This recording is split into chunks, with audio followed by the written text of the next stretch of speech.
دەیەک ئامادەکاریی باشمان کردیە وە هەروها لە جیاکردنەوەی شوێن لە هەردوو نەخۆشخانەی شەهید دکتۆر خالید و نەخۆشخانەی گشتی تەختەق شوێنی جیاکردنەوە دیاری کراوە.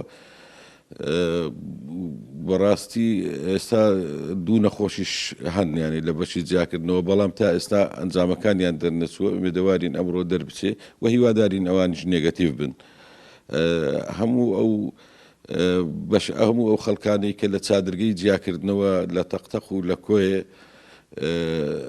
ئەوە با بڵێن مانەوە تا ئێستا هەمویان ئەنجامەکانیان نێگەتیڤە.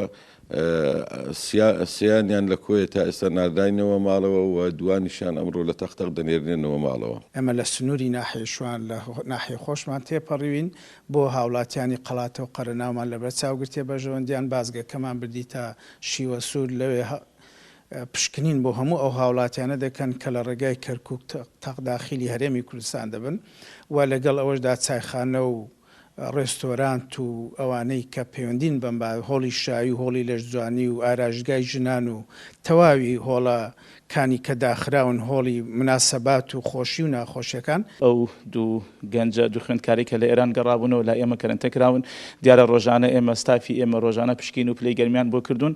دیارە ئەم ڕۆژ دوای تاواکردن و پشکینەکانی کە بۆیان کراوە کە هەمووی نەگەتیڤ وە، دوای تاواکردنی چواردە ڕۆژەکە ئەمڕۆ لە لای ئێمە دەدەسون دەگەڕێن ناو کەسوکاریان. بەڵام یەک داواکاریمان هەیە تەبعاً ئەویش ئەوەیە کە ئەو دوو خوێندکارە ڕاستە لای ئێمە دەدەسن، بەڵام وا پێویستە بەڕاستی لە ماڵەوەش دوای چواردە ڕۆژی تریش لە ماڵەوە ببینێنەوە.